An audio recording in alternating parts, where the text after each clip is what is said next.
Bonsoir à Karine. toutes et bonsoir à tous. On va parler des femmes ce soir et on va parler plutôt de rituels de femmes, et on va parler de roux, des druidesses. On va parler des druidesses. Les druidesses ont de tout temps évoqué l'image de femmes puissantes, sages et dévouées au clan, respectées pour leur magie et leur savoir élémentaire. Nous sommes avec Marie-Anne Todeschini pour un livre qui s'appelle Rituels de femmes dans la collection Rituels de femmes pour célébrer la roue des druidesses au courrier du livre. Vous êtes connue sur les réseaux sociaux sous le nom de la thérapeute aux pieds nus. C'est ça. Vous êtes à la croisée des chemins entre le savoir des anciens et la psychologie moderne. Vous êtes très attachée à vos racines celtes. À vos racines celtes. Comment vous savez que vous êtes celte? Alors, j'ai fait des recherches généalogiques qui remontent plutôt très très loin. Et en l'occurrence, du côté de mon papa, toute la famille est issue du nord de l'Italie, ce qui correspond pleinement à la période de l'Athènes sur les différents mouvements migratoires des Celtes. Et donc, j'ai cette lignée-là du côté de papa qui remonte très très loin chez les cultures celtes.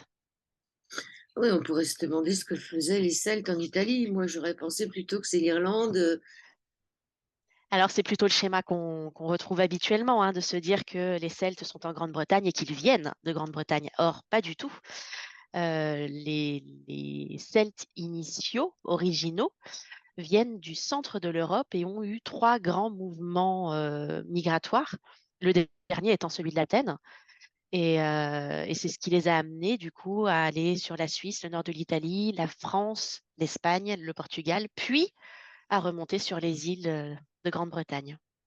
Eh bien, dites donc, on fait le chemin à l'envers. On va déjà prendre le lexique qui est à la fin, Mhm. parce que je trouve ça intéressant. C'est quoi l'Awen, A-W-E-N? Alors, l'Awen, c'est un mot, on pourrait presque le qualifier de magique chez les druides. C'est un mot qu'on utilise durant nos rituels et qui nous permet de travailler sur une notion de connaissance divine, c'est-à-dire euh, quelque chose qui nous serait issu des déités qui nous entourent au moment où on ritualise. L'Awen est un terme vraiment sacré chez les druides et on peut le retrouver symboliquement sur le symbole druidique avec les trois gouttes et les trois traits, parce que ça représente les trois gouttes de savoir qui auraient été issues du chaudron de Kéridwen. Donc ça, c'est l'Awen avec un W. Après, nous avons, bon, on va faire la différence entre les bardes, les ovates et les druides. C'est Très ça. important. C'est très important et pourtant, on pourrait se dire de prime abord que ce sont trois grades. Or, il s'avère que dans le druidisme, les grades n'existent pas.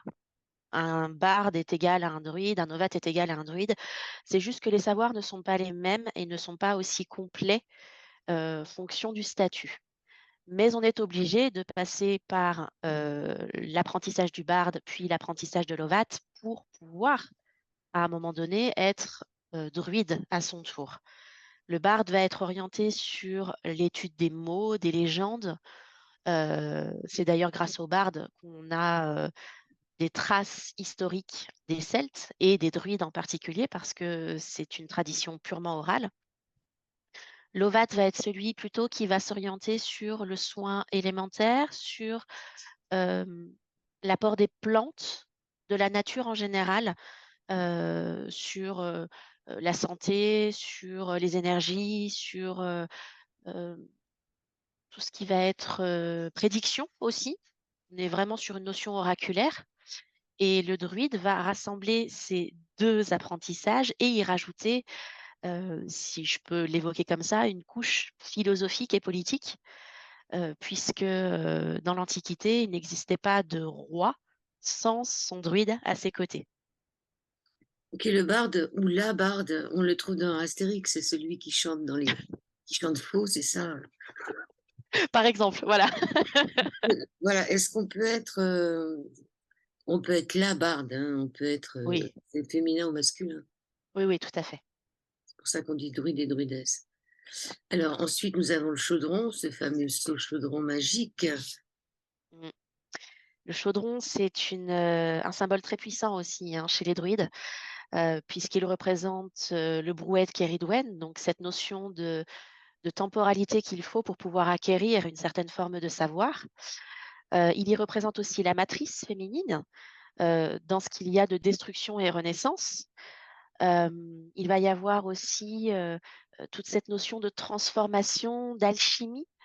Qu'est-ce qu'on va mettre dans le chaudron qui va, à un moment donné, ressortir sous forme d'apprentissage, de leçons, et qu'on va pouvoir utiliser dans notre quotidien de manière totalement autonome. Mmh.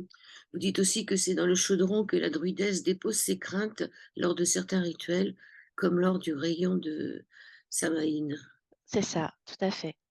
Lors du rayon de Samhain, on va travailler avec, une des divinités qui est citée dans le livre, qui est, la Kayak et donc qui a le visage de l'ancienne, celle qui vient, accueillir nos peurs, nos doutes et c'est elle qui, pour le coup, nous permet de vraiment déposer tout ce dont nous avons plus besoin, pour le transformer en une énergie motrice pour le début de la roue de l'année. Le bois sacré, pas le bois bandé, hein, parce qu'il existe le bois sacré, faut qu'on rigole un peu. Alors le bois sacré se retrouve, sous 2 façons principales.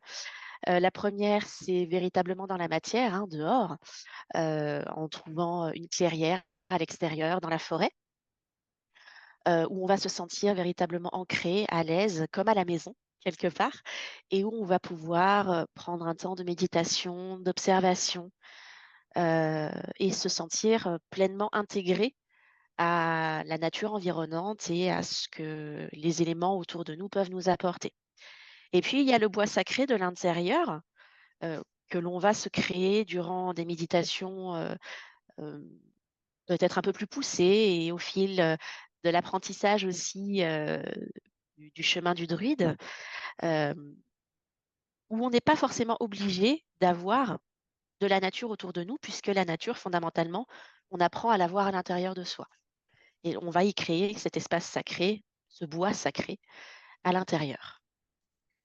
Alors vous dites aussi que cette notion de bois sacré est la résultante historique du principe du lucus gaulois, un espace protégé au cœur même d'une forêt, jamais blessé ou souillé d'une quelconque façon. Le lucus gaulois. Tout à fait. Les Gaulois, ils se ressemblent un peu. Alors, ça se ressemble beaucoup, et il y a un autre terme qu'on peut utiliser, qu'on utilise beaucoup d'ailleurs dans le druidisme, c'est le terme de Nemeton. C'est un lieu, qui peut être, considéré comme le bois sacré.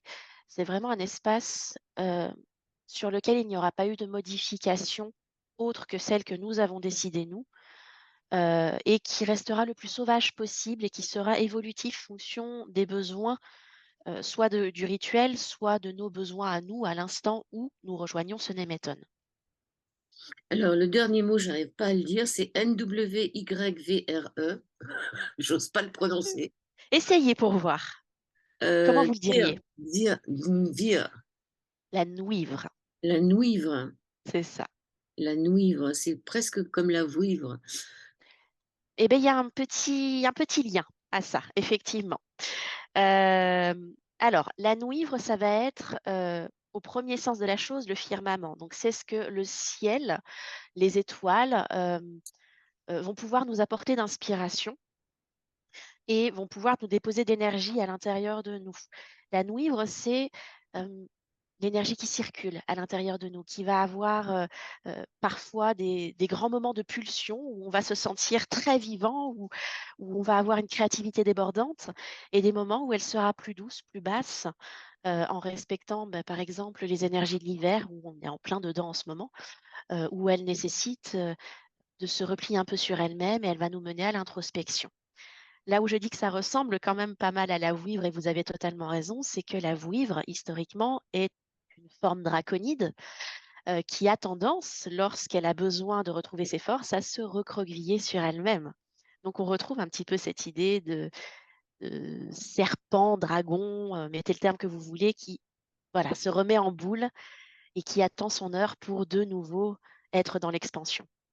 C'est un peu comme une Kundalini quelque part aussi, non? Parce que Tout vous à dites fait, on peut avec des exercices corporels de souffle et de méditation réguliers, on peut peut-être, la faire se redresser. tout à fait. On peut créer des montées de Nouivre, avec différents exercices et c'est effectivement très, très proche de l'énergie de la Kundalini. Bon, ça, c'est pas dans votre livre. Non, c'est un parallèle, là, j'aurais presque été dans l'appropriation culturelle en parlant de Kundalini, donc je suis restée dans mon thème à moi. Alors on va rester sur le livre.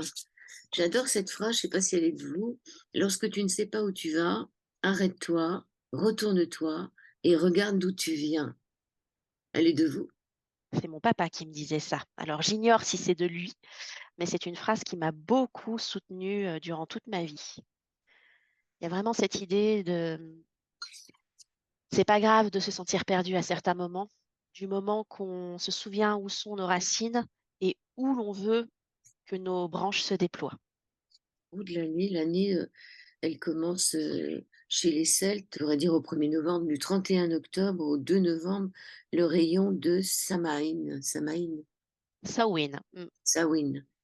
C'est Ah, dur, hein. Ça on va très très vite voir que les écritures, ont des prononciations très particulières. Voilà. d'où l'intérêt de commencer par être une ou un barde. Ça aide, ça aide. Alors, Samhain. Alors Samhain, Oui. on commence, effectivement notre année avec cette célébration-là. On parlait tout à l'heure de la notion de chaudron et ce qu'on dépose dedans. Il y a cette idée de commencer l'année, sur la roue par une part d'ombre. Parce que nous avons besoin de faire face à nos ombres pour savoir, hem, comment nous allons pouvoir les travailler, non pas les faire disparaître. Le but n'est pas de les faire disparaître, mais vraiment, les optimiser, y trouver nos leçons, pour pouvoir après les transformer en quelque chose de plus lumineux et qui va, devenir graine, qui pourra pousser dans la saison lumineuse. L'intérêt, c'est de les voir. Il faut oser les voir, il faut oser les affronter. Alors, je vous pose la question tout de suite, pour ceux qui prendraient ce livre, est-ce qu'on peut commencer la roue à n'importe quel moment de l'année? Ou est-ce qu'il est préférable? Fondamentalement, Ouais. oui. Heu, Traditionnellement, on la commence à Samhain, effectivement. Mais, pour une personne qui achèterait le livre, maintenant, ça n'aurait pas grand intérêt de revenir sur, le rayon, d'Alban Artan, donc de Yule, parce que le rayon étant passé, les énergies sont déjà, diffusées. Donc il vaudrait presque mieux commencer, sa lecture à partir du rayon d'Imok, par exemple, qui commence à annoncer les énergies du printemps. On est vraiment à l'entre-deux, entre l'hiver et le printemps. Donc ça peut être intéressant de le commencer comme ça. Ce que j'aime à dire aussi sur, la roue de l'année, c'est qu'il n'est pas nécessaire, d'attendre nécessairement, le déclic pour dire: «Ah, là, je sens qu'il faut que je me mette le nez dedans». Ça peut être intéressant aussi simplement de prendre le livre, de le feuilleter et de se dire: «Ah, bah, tiens, c'est surprenant, je suis tombée sur telle divinité qui correspond à tel rayon. Il y aura peut-être quelque chose qui va se développer à cet instant-là». Il y en a combien? Elles vont par 2, elles vont par paire à chaque fois? Pourquoi elles sont par paire? Parce que si ça n'avait tenu qu'à moi, il y en aurait eu 3 par rayon, mais ça tenait pas. Parce que le 3 est un chiffre sacré chez les druides.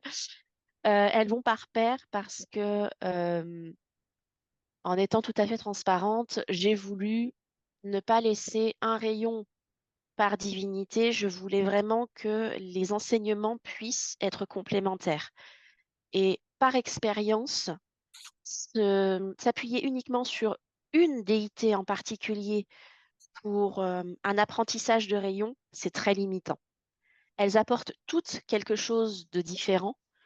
Et j'ai fait le choix aussi de mettre des noms de déités qu'on ne connaît pas forcément très bien, parce que je suis plus orientée justement sur les déités qu'on a un peu oubliées. Heu et du coup, voilà, leur enseignement, se complète, hem et je trouvais ça essentiel justement de pouvoir ouvrir un peu les portes. C'est le cercle, vous le coupez en 8 parts, 8. Il y a des mois où il y a pas de rituel à faire. J'ai vu qu'en juillet, il y a rien. C'est ça. Et alors vous les avez retrouvées où ces déités, un peu inconnues? Au fil de mes lectures, au fil de mes recherches, Ça fait 20 ans maintenant que je suis sur la voie des druides, et non pas druidesse, hein, j'insiste, parce qu'on est cheminant. On ne devient pas druide parce qu'on a décidé de lire un livre un jour. Euh, et au fil de mes années de recherche et des échanges que j'ai pu avoir avec de nombreuses personnes, euh, j'ai beaucoup appris des déités qu'on rencontre au quotidien. Il y a des noms qui reviennent très fréquemment, hein, Brigitte, la Morrigan, Keridwen.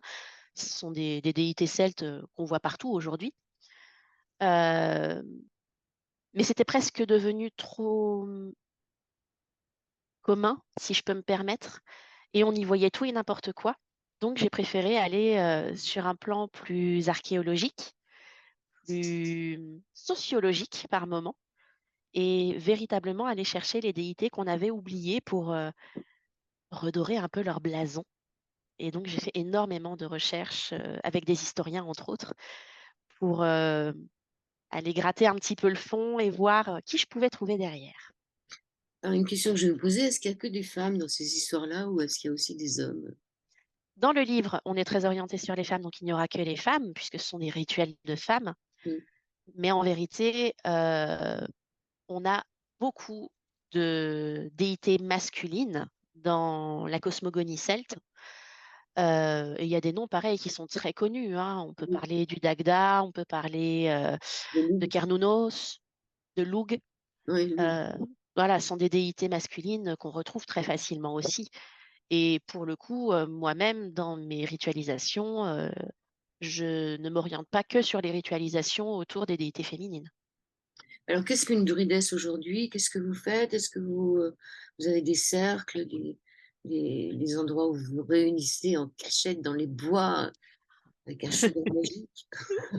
Alors, mon chaudron magique, il existe. De là à dire qu'il fait la même chose que dans Harry Potter, je n'irai pas jusque-là.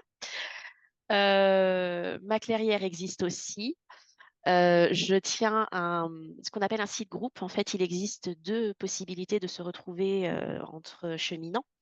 Les sites groupes, qui sont des groupes tenus par des cheminants, quel que soit leur niveau, et puis les clairières qui sont tenues par deux druides. En l'occurrence, j'ai préféré rester sur un site groupe puisqu'il me permet de tenir mes réunions que nous appelons les temps de clairière en ligne. Donc, j'ai des personnes Du monde partout entier? en Ouais. francophonie. Voilà. Oui, c'est génial. Et les clairières, c'est sur place? Alors, ça peut être sur place. La majorité le font sur place, véritablement dans la matière, dans la nature. Moi, en l'occurrence, bon, en étant en ligne, c'est un peu plus compliqué. Mais à terme, de toute façon, dans l'année, on aura des temps de rencontre malgré tout avec les personnes qui me suivent. Et puis après, nous avons des grandes cérémonies autour de rayons un peu plus particuliers. Je pense entre autres à celui de Samhain, forcément, où là, faisant partie d'un ordre qui est l'Obod, qui est l'un des plus grands ordres mondiaux aujourd'hui, nous avons cette possibilité de nous retrouver à un nombre assez conséquent pour pouvoir ritualiser tous ensemble. Ok, et vous êtes en quelle région? Alors aujourd'hui, je suis en région centre, je suis à côté d'Orléans, anciennement sur la forêt des Carnutes, qui n'est pas un petit site pour les druides, qui était un site reconnu historiquement et archéologiquement parlant pour recevoir une fois l'an des réunions de druides. La première, ça se passe toujours sur plusieurs jours, 31 octobre ou 2 novembre. Plusieurs jours, pour quelle raison? Plusieurs jours pour deux raisons principales. La première, c'est que les énergies ne se diffusent pas que le jour J. Il y a un gros travail de fond à faire, la majorité du temps sur 3 jours, mais on a certains rituels qui peuvent durer jusqu'à 12 jours. Typiquement, celui que nous venons de passer, Alban Artan, le solstice d'hiver, peut durer jusqu'à 12 jours. Et la deuxième raison principale, c'est que lorsque l'on évoque les équinoxes et les solstices, certains s'appuient sur une date fixe et d'autres, comme les druides, vont s'appuyer sur véritablement la position de la Terre à l'instant T. Ce qui veut dire que ça peut être le 20 ou le 21 ou exceptionnellement le 22. Donc, il faut en tenir compte aussi. Donc, on commence avec Ariane Rod. Redites-moi comment c'est son vrai nom. Ariane Rod, vous n'étiez pas si loin. Est-ce que c'est la plus importante dans la mesure où elle est juste après Sanaïn? Elle participe à Samhain. Je n'arriverai pas spécialement à dire qu'elle est la plus importante. Elles ont toutes leur importance. Je suis pas certaine d'arriver à dire elle en premier, elle en deuxième. Je suis pas persuadée que j'arriverai à faire un classement. Ariane Rod a son importance sur ce rayon-là parce que on est quand même sur une image très maternelle qui vient du coup rassurer au moment où on entre dans les ombres. Il y a Bah, quand même ce côté. je dirais pas qu'elle vient me rassurer parce que se venge et elle maudit à 3 Elle dit reprises son fils.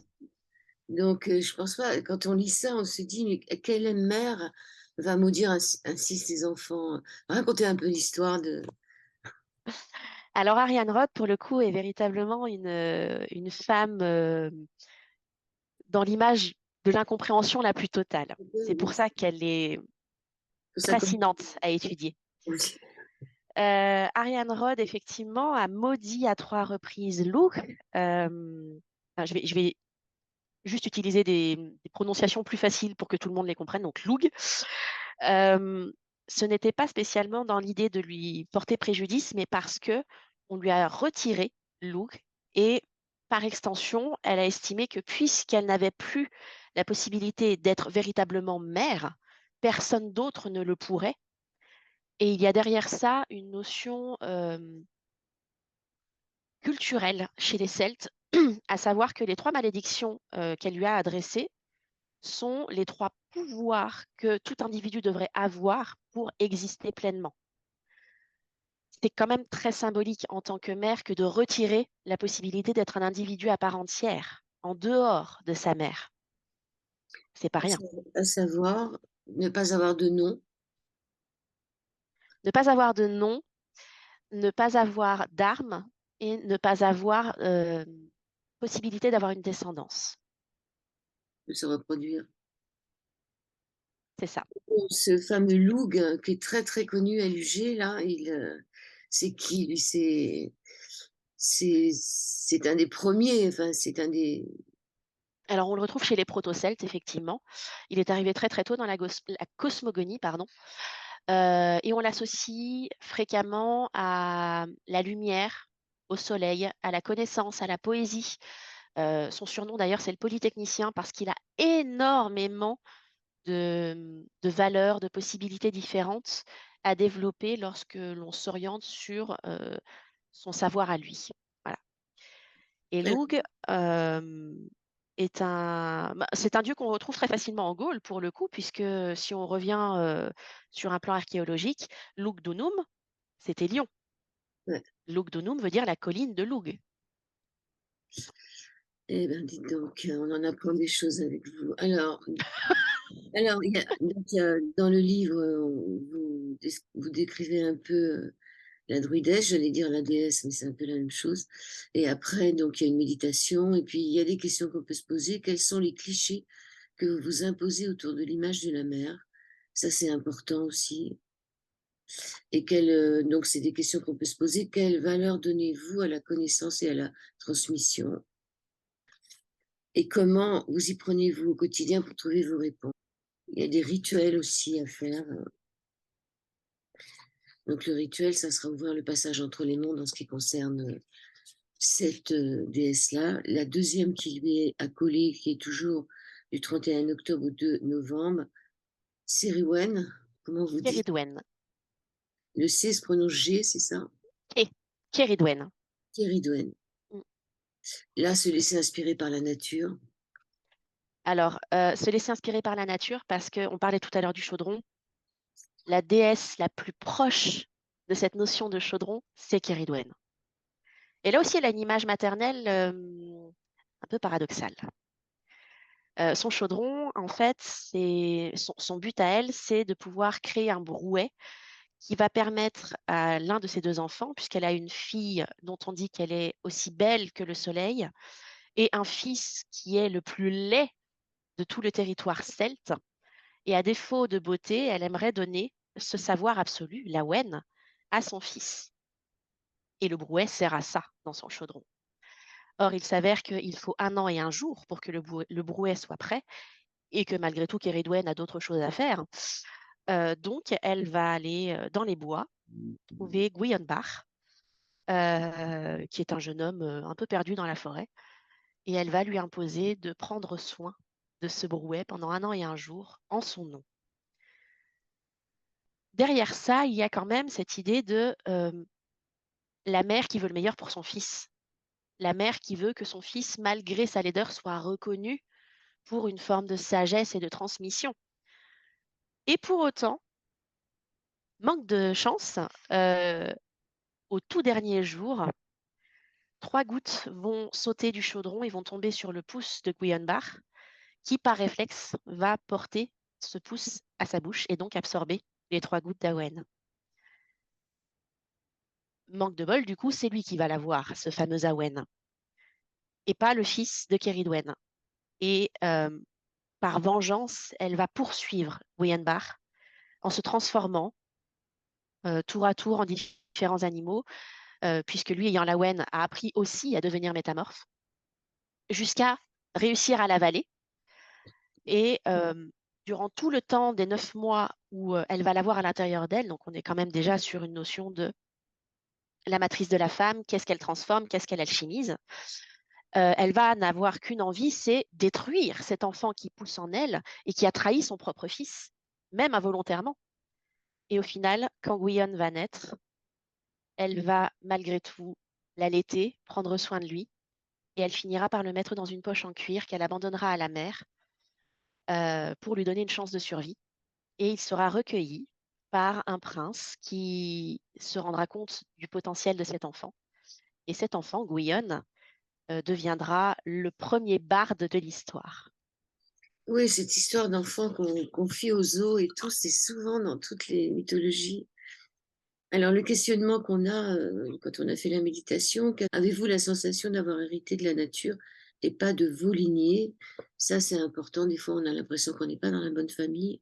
Et comment un événement qui aurait pu être dramatique dans votre existence s'est transformé en une initiation profonde et durable.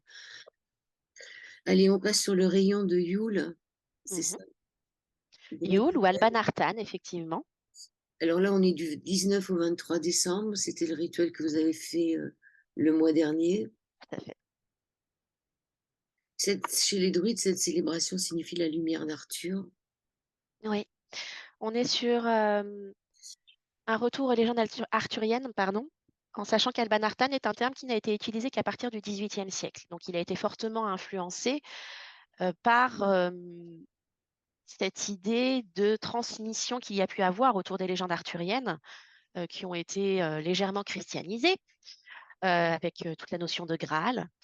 Mais il y a cette idée que, à la mort d'Arthur, il a été transporté vers les îles de l'Ouest, euh, et que finalement, il n'est pas totalement mort, il est revenu en tant qu'enfant solaire et lumineux pour venir éclairer le monde. Et du coup, on lui donne un autre nom qui est le Mabon. C'est cette lumière-là, c'est pour ça aussi qu'on l'appelle la lumière d'Arthur, qui revient au jour du solstice d'hiver, puisque paradoxalement, nous sommes en plein hiver, mais la lumière recommence à prendre le pas sur la nuit. C'est un peu l'histoire du Christ aussi, hein. C'est Jésus qui arrive. Enfin bon, Tout à fait, on est dans tout à les fait. mêmes histoires. Mm. Allez, on passe à une qui est toute laide, là. Alors, je la montre à l'écran, là, cette druidesse dont vous allez redire le nom. La Caillac. Elle signifie la vieille femme. Finalement, on a trois personnages en nous, hein, on est toujours trois dans l'histoire. Et celle-là, c'est pas celle à qui on a envie de ressembler quand même. Et pourtant, c'est vrai que physiquement, elle est très peu avenante, hein, très peu, on n'a pas trop envie de s'y frotter. Et pourtant, c'est une femme qui représente une très grande forme de sagesse. La Caillac, son surnom, c'est la bâtisseuse. C'est celle qui va être capable de créer les lacs, les collines, les montagnes, euh, et qui, selon certaines légendes, est aussi indirectement la mère des sorcières, de ces femmes qui ont cette capacité de puissance innée à transformer les choses. On est toujours dans une forme d'alchimie, hein, malgré tout, chez les druides. Et pour le coup, même si effectivement elle n'est pas très attirante et que très souvent on lui associe l'idée de la mort, chez les druides, la mort n'est pas la mort. C'est un passage vers autre chose. On est toujours sur une notion de cycle qui s'arrête et qui recommence. Oui, puis on a toutes, enfin, je pense qu'on a toutes rêvé. Moi, ça m'est arrivé de rêver d'une vieille femme. C'est vraiment, l'angoisse de la vieille femme. Je me souviens une fois d'avoir fait un rêve où, j'avais une clé de voiture qui était tombée à côté de ma voiture et quand je voulais la ramasser, il y avait une vieille femme qui était couchée sur cette clé et ça m'avait beaucoup choquée. C'était ce rêve de vieille femme, quoi. Je pense qu'on a tout un jour rêvé d'une vieille femme, ou d'une montagne parce qu'il y a cette montagne aussi sur laquelle on peut être parce que l'intérêt, c'est de s'élever. Tout à fait. Et c'est son but, pour le coup, à la kayak, c'est d'arriver à prendre de la hauteur par rapport aux choses, par rapport au temps, avant tout, parce que rien ne se fait dans l'immédiateté. Il faut du temps. Euh, Serait bien menteur celui qui dirait que pour travailler sur soi ou sur une voie initiatique, quelle qu'elle soit, il suffit quand je vois des formations sur Internet, par exemple, de, allez, 6 semaines ou 6 jours pour devenir druide. Waouh, non, la kayak vient vraiment vous rappeler que non, le temps est très relatif et la montagne est une image très importante, effectivement, parce qu'il y a une montagne à gravir, à franchir, et c'est pas parce qu'on arrive en haut de la montagne que le chemin est terminé. Non, mais alors justement, quelle est l'importance des rêves? Parce que ça vient dans les rêves aussi. On est déjà dans une forme d'initiation bardique au travers des rêves pour essayer de comprendre la symbolique de ce qu'on peut voir. En l'occurrence, si je reprends votre rêve à vous, Mm. euh, on peut se pencher sur la question de que pouvait ouvrir cette clé que vous avez vue à côté de votre voiture. Est-ce que c'était la clé de votre voiture? À ce moment-là, bon, il y avait peut-être quelque chose qui vous échappait pour vous mettre en mouvement, puisque bah, ça vous a empêché de mettre la voiture en route. Est-ce que c'était la clé d'autre chose? Une maison, une porte quelconque? Ça peut être intéressant de réfléchir autour de ça. À quel moment ce rêve est arrivé dans votre vie? Et la présence de la vieille femme ou d'une montagne, ça va être une notion d'enseignement, une notion de transmission de leçons. Pourquoi cette clé est arrivée? Pourquoi cette femme est venue la recouvrir? Quelle est la leçon que vous devez apprendre avant d'accéder à cette clé qui va ouvrir autre chose? Oui, moi j'avais 25 ans et je veux dire, c'était la clé de ma voiture et j'ai compris que finalement, j'arrivais pas je pourrais pas rouler si je n'avais pas cette clé et qu'il fallait que je tue la vieille femme qui était en moi. C'était important, j'étais jeune, hein, je me disais: «Il faut tuer cette vieille femme qui est en toi» et la montagne, ça arrivait beaucoup plus tard, j'en avais 40 et là, c'était assez sympa. J'étais en haut de la montagne, j'étais pas toute seule et je pense que j'étais arrivée au but, quoi. Ça Ouais. parce que La vieille femme à 25 ans, effectivement, ça questionne. mmh, Pourquoi ce besoin de tuer la vieille femme? Pourquoi, à cet instant-là, la vieille femme n'avait pas sa place dans votre vie? C'est intéressant aussi. ouais. Je sais pas. Enfin, on revient sur le fait qu'il y a toujours 3. Il y a Oui. 3. C'est quoi les 3 qui sont dans chaque déesse? Les 3. Alors, on pourrait rapprocher ça, pardon, de celle qui est au sommet de la cosmogonie celte et druidique, qui est la grande déesse qui porte 1 million de noms, fondamentalement, et qui porte systématiquement 3 visages. Le visage de la jeune femme, le visage de la mère et le visage de l'ancienne. Nous avons ces 3 visages-là, quel que soit notre âge, quelle que soit notre avancée sur le chemin, quel que soit notre travail de développement personnel, nous avons toujours ces 3 facettes-là. Et il est important de tenir compte des 3 pour se sentir véritablement complet. Ça me parle. On va parler à Druntia, peut-être que j'ai été vivre selon les lois ancestrales. Mm. Druncia est la mère des druides.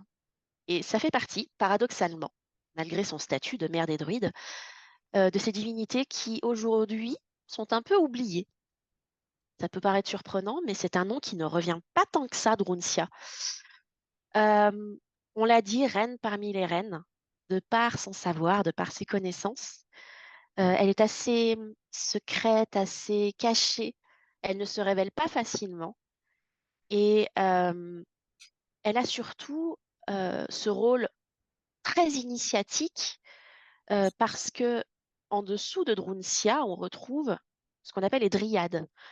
Donc, des femmes qui sont reliées de par leur naissance, pardon, à un arbre, quel que soit l'arbre. Elles ont toutes un arbre. Alors, plutôt le chêne habituellement, mais c'est pas nécessairement un chêne.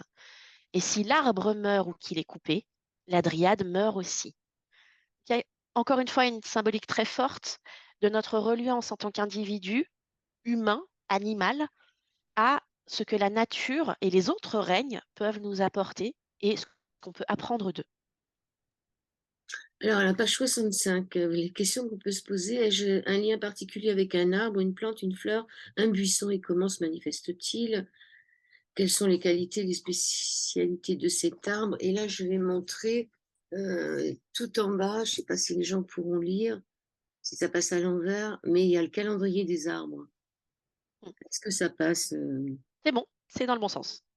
Voilà, et c'est intéressant de voir quel est son arbre. Moi, j'ai de la chance, c'est le chêne. Tiens donc. Vous avez quel arbre?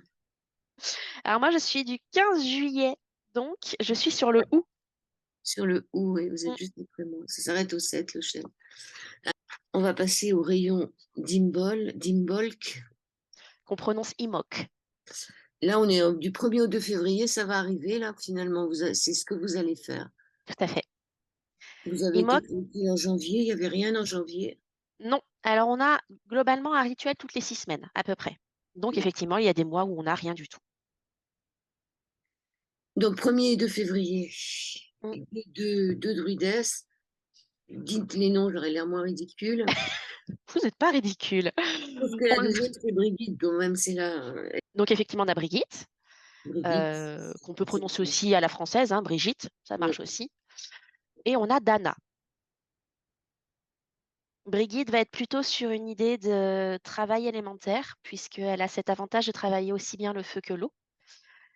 Donc, on va être véritablement sur un soin de soi. Le rayon d'Imoc se prétend excessivement bien à ce genre de choses, puisqu'on revient véritablement vers le réveil de la nature. La symbolique primitive d'Imoc, c'est le personnage. C'est cette première fleur qui relève la tête hors du givre.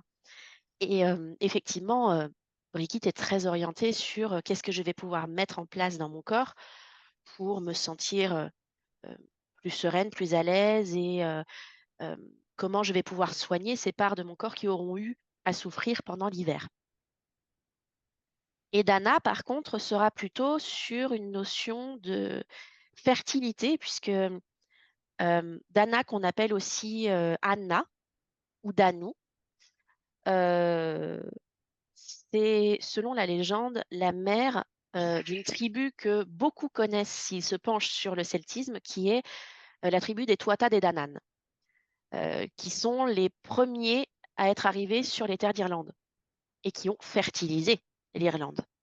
Donc Dana a vraiment cette idée de euh, j'apporte quelque chose au monde qui va pouvoir permettre aux graines de germer. Quel meilleur moment avant le printemps que de préparer les terres pour pouvoir faire germer les graines.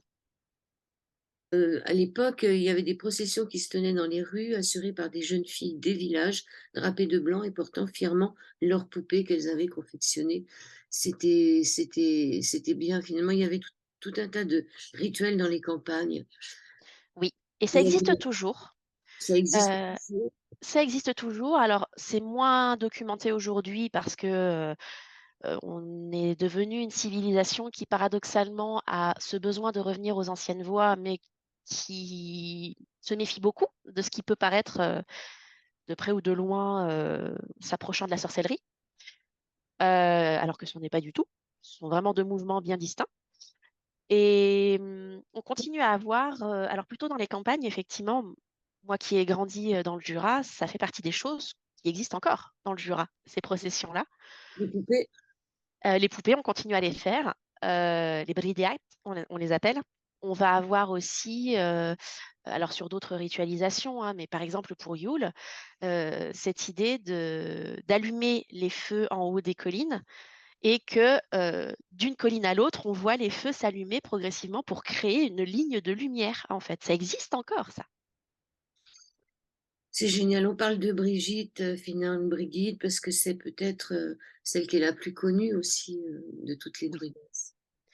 La plus connue, elle fait partie des plus connues en tout cas. Oui, oui. Et elle fait aussi partie de celles qui sont les plus connues pour une simple et bonne raison, c'est que elle faisait partie des druidesses les plus aimées dans les cultures celtes, dans les tribus celtes, à tel point que l'Église n'a pas pu la faire disparaître. Donc, ils ont été obligés à un moment donné de la canoniser. Au XIe siècle, elle est devenue Sainte Brigitte. Sainte Brigitte, oui. Alors, dans les questionnements qu'on se pose après la méditation, ai-je déjà eu la sensation que j'étais guérie, soignée, sans comprendre comment ni pourquoi?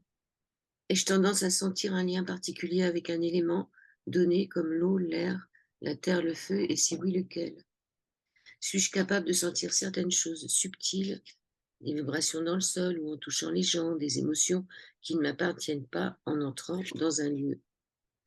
C'est celle qui guérit, hein, Oui. c'est la guérisseuse. Alors Dana, Dana c'est le Danube aussi, hein. Ça vient de là.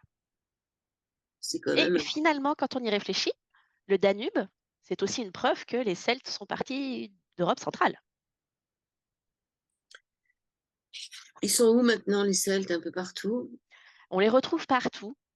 Mais si effectivement la France est le pays où on retrouve le plus de traces archéologiques autour de la culture celte, le pays qui a le mieux conservé cette, cette capacité de transmission celte, ça reste quand même l'Irlande aujourd'hui. Mm. Où est-ce qu'on trouve les plus gros sites celtes? Ce sont lesquels en France? En France, on va avoir, alors je vais peut-être me faire taper sur les doigts par les catholiques, mais c'est pas grave, je l'assume. On va avoir par exemple le labyrinthe de la cathédrale de Chartres, Oui. parce que la cathédrale a été bâtie sur un site druidique. On va avoir le site de Villarderia dans le Jura. On va avoir des temples dont il reste de très belles traces. Je pense par exemple dans le sud-ouest au dolmen des Fades, euh, qui est un site exceptionnellement bien conservé, qui est bien caché, il faut vouloir le trouver. Et puis on a des menhirs partout dans le monde. Enfin, dans le monde et en France particulièrement, on en a vraiment partout. Est-ce que Karnak, vous pensez que c'est celte? Alors Karnak, c'est celte, l'alignement est celte. Oui. Euh, je préférerais dire aux gens qui ont besoin de retrouver une certaine forme de connexion d'aller à Karnak plutôt que d'aller à Brocéliande. Là, c'est pareil, je vais me faire taper sur les doigts par les Bretons, mais c'est pas grave. Brocéliande est devenue tellement Touristique. visitée, tellement touristique, qu'elle en a perdu une grosse partie de son essence aujourd'hui. Oui, c'est clair. On passe à Ostara, Alban. Mhm. Là, on est en mars, hein, c'est les On est en rituels. mars, Il y en a deux sur Mars, c'est les rituels du- l'équinoxe de printemps. Donc là, on va retrouver Fridaïs, qui est, selon la cosmogonie celte, pardon, la divinité la plus belle de toutes les déesses et qui travaille fondamentalement sur cette notion de beauté. Qu'est-ce que ça veut dire être assez quelque chose, être beau de manière générale, beau dedans, beau dehors, comment, pourquoi. Et on va avoir ensuite Blodeuwedd, alors qui, pareil, hein, sur le papier, c'est pas facile à lire, mais ça se dit Blodeuwedd, qui est celle née des fleurs. Blodeuwedd est une divinité qui a été créée de toutes pièces par différentes essences et qui est devenue l'épouse de Lugh, Ensuite, on va passer au 1er mai avec le rayon de Beltane. Beltane. Ça, Beltane qu'on appelle Beltane aussi. Et on parlait tout à l'heure des rituels qui continuent à être faits partout dans le monde. On est en plein dedans, hein. Le mât de mai, c'est quelque chose qui est encore très courant aujourd'hui, hein. le mât de mai, c'est un mât où on met des lanières, enfin où les gens tournent autour, c'est ça? C'est ça, tout à fait. C'est des images qu'on voit assez régulièrement passer hein, sur Internet. Un mât qui est planté au milieu d'une place ou au milieu d'une clairière, sur lequel au sommet on a attaché des rubans de couleur et où plutôt les jeunes habituellement vont tourner pour enlacer ce mât avec les rubans. Et après, ils le détournent dans l'autre sens, c'est ça? Après, il le laisse se Pas redécouvrir. nécessairement. Moi, j'ai pas vraiment vu, mais ça me rappelle quelque chose, comme si j'avais vu ça dans l'enfance sans vraiment m'y attacher. Mais tout le monde, c'est un peu le mat de cocagne aussi. Quelle différence entre le mat de cocagne? Alors, le mât de mai va plutôt avoir cette notion de fertilité, parce que plus phallique que ça, c'est compliqué à trouver. Le mât de cocagne va plutôt avoir une notion d'abondance. Alors, on D'accord. pourrait dire que la fertilité et l'abondance, on n'en est pas si loin, mais le mât de cocagne va plutôt avoir une abondance matérielle, là où la fertilité va plutôt s'orienter sur la fertilité du foyer, la fertilité pour les bêtes, euh, dans les champs. On va être plus sur un rapport à la fertilité à la terre de manière générale et au cycle naturel, plutôt qu'à l'aspect purement matériel. Donc, Branwen, Branwen. ouais. Elle, c'est plutôt sur honorer la beauté du monde, hein. Oui, Et on va passer à ah, celle-là est Crédilade. pas facile, hein, celle-là. Cridilade, c'est ça. Crédilade. Alors là, on est toujours au 1er mai, elles sont deux, hein. Mm. Renforcer ses liens avec l'autre. Est-ce que c'est à ce moment-là qu'on doit essayer de se faire pardonner de quelqu'un qu'on a blessé? On peut se faire pardonner de quelqu'un qu'on a blessé, mais on peut surtout réfléchir à quels sont nos liens actuels aux autres, comment on les a mis en place, qu'est-ce qu'on a pardonné peut-être trop facilement ou à quel moment nos choix vont avoir un impact à long terme, si tant est qu'on arrive à faire un choix. Parce que l'histoire de Crédilat, c'est cette femme qui aime d'un amour fou un chevalier et qui, manque de bol, se retrouve confrontée à un second chevalier qui est fou amoureux d'elle et donc ils vont devoir se battre pour gagner son cœur, sauf que le combat dure éternellement. On va passer en juin, donc rayon de Lita, Alban et Al- Alban est fine. Mm. Albanefine. Il y en a On- deux. Il y a cette femme-là, plus, enfin cette femme-là, cette Douaise-là, plus la Morrigan. La La Morrigan. Morrigan, et qui est triple aussi, hein, on le trouve très bien d'ailleurs dans l'image, et RC. La Morrigan est très connue, je pense que bon, tout le monde la connaît plus ou moins, hein. Non. Non?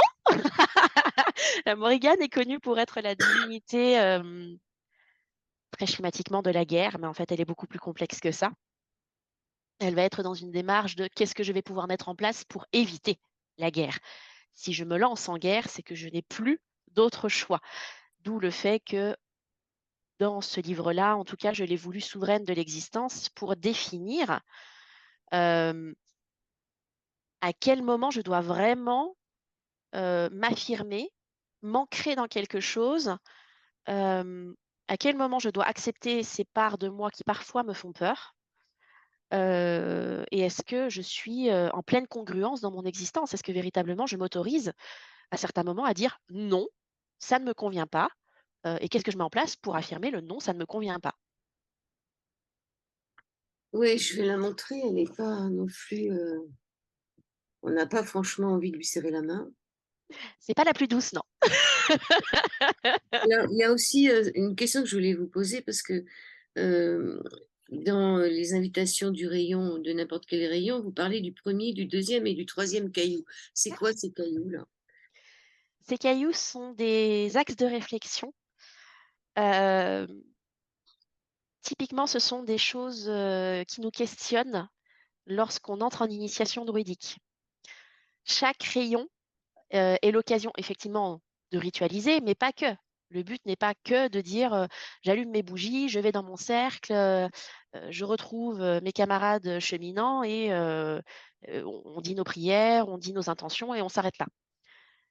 C'est une vraie voie de développement personnel, le druidisme. Donc ces cailloux sont là aussi pour que la femme ou l'homme, s'il a envie de travailler sur sa part féminine au travers de ce livre, et je l'invite à le faire, euh, qui lit ces cailloux-là, et ce terme de caillou est important pour moi parce que on les sème, nos petits cailloux, puisse se demander bah, qu'est-ce que je peux faire durant ce temps qui puisse venir alimenter ces énergies-là jusqu'à la prochaine célébration.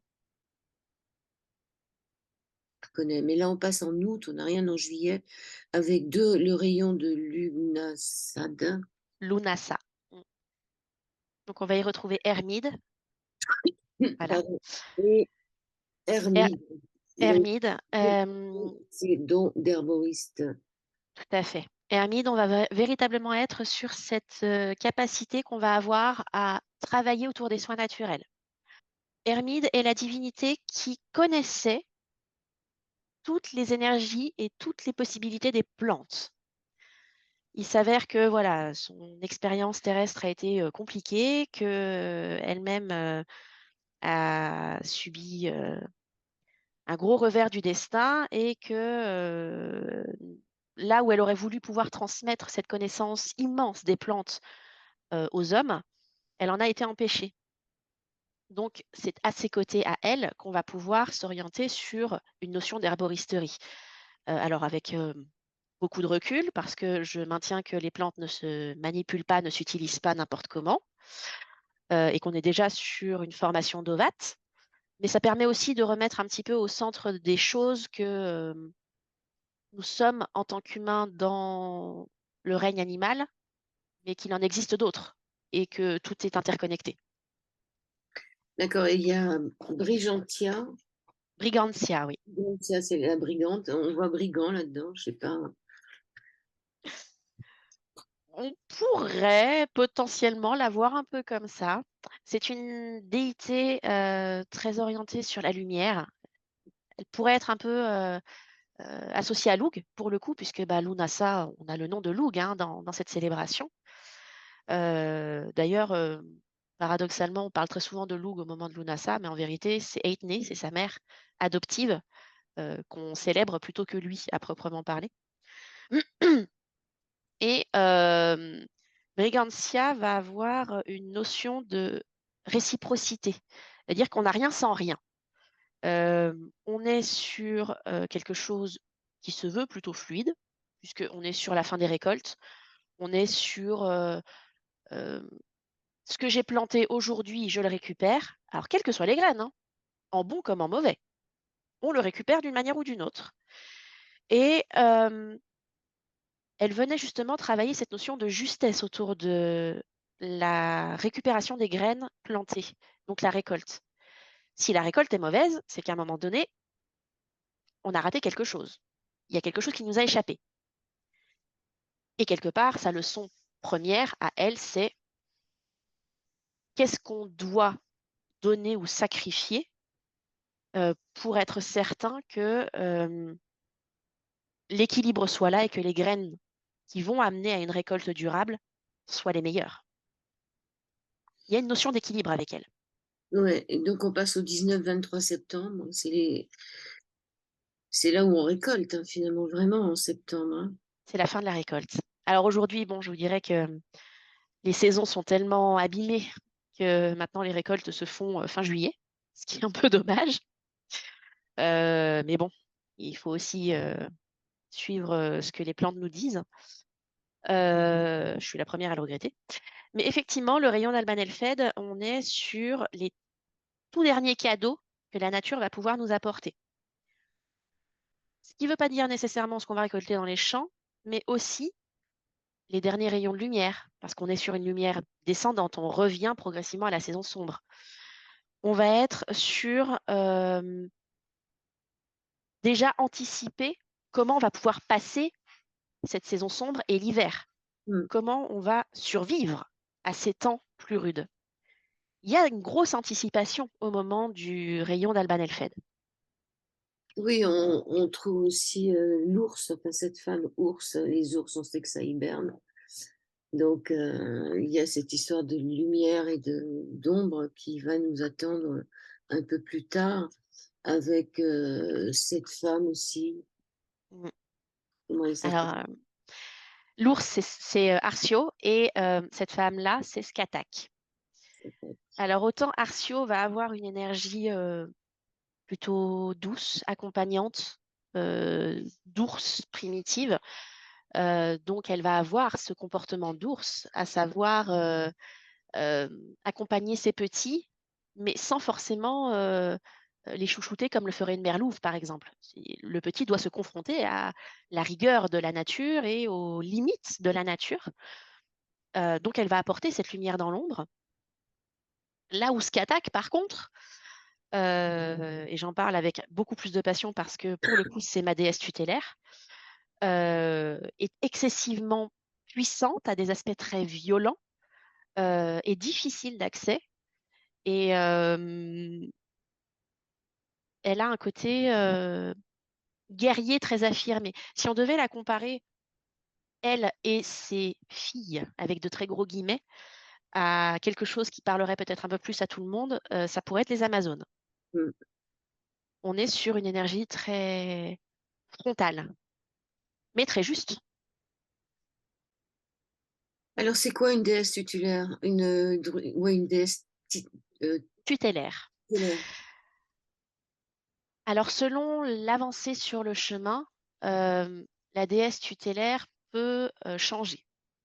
Ça va être je dis d'ailleurs déesse, mais c'est une déité, hein, ça peut être aussi un dieu plutôt qu'une déesse, qui va nous approcher, qui va se montrer par différents symboles durant des méditations, durant notre entrée dans le bois sacré dont on parlait au tout début, lorsque l'on retourne au Néméthone, et qu'on va pouvoir retrouver même dans la matière. Euh, des images qui reviennent fréquemment, des chiffres, des noms. Euh, elle va être là constamment et elle va se présenter à nous avec différentes épreuves à passer. Je ne cache pas que je n'ai pas choisi Skatak, c'est elle qui m'a choisi. J'aurais probablement préféré une divinité plus douce au tout début de mon entrée chez les druides. Mais quelque part, pour avoir connu des divinités plus douces par le passé, je l'aime beaucoup parce qu'elle me challenge. Et c'est plutôt pas mal. Oui, c'est une martienne, hein. Et puis elle porte bien son nom. Je t'attaque, je t'attaque. Voilà, on va parler un peu, pour terminer l'émission, de l'artiste. Ouais. Je vois son nom, je montre les. Orlan Ivora. euh, comment vous l'avez rencontrée, cette femme, pour qu'elle vous fasse les illustrations? Alors, je l'ai rencontrée par l'intermédiaire de Catherine Maillard, qui est à l'origine de la collection Rituel de femmes. Et ça a accroché tout de suite. On a eu un premier échange très fluide, là où elle était plutôt, avant ce livre, orientée sur des illustrations de sorcières. Elle s'est très très vite adaptée à mon univers. Elle a eu cette capacité de canalisation des énergies assez folle et elle a eu des visions très justes de ce que j'attendais. Ça a été véritablement un livre écrit et illustré à quatre mains, mais dans quelque chose de très connecté, très cohérent. Nous avons créé notre cercle finalement, toutes les deux. Et je ne peux que constater à quel point ces illustrations viennent soutenir les intentions que j'ai pu déposer avec mes mots. Merci beaucoup, Marie-Anne Todeschini, illustration Orlan Ivora, rituel de femme pour célébrer. Quand il est à l'envers, j'aurais pu à lire. Pour La roue célébrer des druidesses. la roue des druides. C'est paru au courrier du livre. On va répéter la phrase qui m'a le plus plu, la phrase de votre papa: lorsque tu ne sais pas où tu vas, arrête-toi, retourne-toi et regarde d'où tu viens. À notre époque, c'est important, avec tout ce qu'on vit, de regarder d'où on vient plutôt que d'où on va en ce moment. Qu'est-ce que vous pourriez dire pour terminer l'émission? Oh, je crois que cette phrase résume plutôt très très bien et ma vision des choses et ce que j'essaye de transmettre. Euh, il est important, à mon sens, et particulièrement effectivement dans ces temps troubles où l'individualisme aurait tendance à reprendre le pas, de se souvenir que primitivement, l'homme n'est pas fait pour être seul, il est fait pour travailler pour le bien commun. Et que c'est un indispensable que de garder une certaine forme d'humilité face à ce que la nature est en train de nous montrer de manière très violente puisqu'on n'a pas su l'écouter plus tôt. Et de se souvenir qu'à notre échelle d'humain, nous avons des choses à mettre en place que les anciens avaient déjà mis en place et que ça pourrait être intéressant de se repencher sur leur méthode à eux pour pouvoir transmettre aux générations futures le meilleur des futurs, justement. Oui, et puis malgré tout ce qui s'est passé, malgré les guerres, malgré tout ça, ils sont encore là. Tout à fait. Donc, Plus que jamais. On renaît toujours de ses cendres, donc l'intérêt, c'est d'être des passeurs et de. Je vous remercie. Quel serait le livre le plus facile à lire qui retrace un peu toute cette mythologie celtique? Il peut y avoir La magie celtique des arbres de Danou Forest, le druidisme de Frédéric Le Sœur aussi. Après, les plus grosses références druidiques que je pourrais citer, ce serait forcément Philippe Cargom, qui est notre ancien chef élu de l'Obod. Et en France, on pourrait citer Dianan, qui est très orientée justement sur les divinités, sur le travail des oghams, donc de l'ancienne écriture druidique. Elle a écrit des livres. Elle a écrit l'Ogham pour le coup et elle a fait d'autres recueils qui ont été auto-édités qu'on retrouve sur le site de l'Obod. Alors vous, on peut vous retrouver donc en lisant ce livre, au courrier du livre, La roue des druides. On peut vous retrouver Sur mon site internet, sur les réseaux sociaux aussi, beaucoup, plutôt sur Instagram que sur Facebook d'ailleurs. sur les réseaux sociaux. On a dit que c'était la. Et en dehors de ça, on peut me retrouver aussi sur des initiations que je propose. J'essaie d'en proposer 1 à 2 par an parce que malgré tout, les initiations demandent une intégration, donc ça demande beaucoup de temps. On peut me retrouver sur mon premier livre auto-édité, qui était un livre autour des méditations, éprouver pour exprimer. Et puis on peut me retrouver au sein de mon site groupe pour les personnes qui voudraient s'intéresser au druidisme et au celtisme plus largement et comprendre un petit peu les tenants et les aboutissants de ce chemin de vie qui, je le répète, n'est pas une religion, qui est véritablement un mouvement de pensée et qui est une méthode de développement personnel incroyable. Je vous remercie beaucoup. Merci Merci à vous. beaucoup, Marianne Todeschini. Merci beaucoup.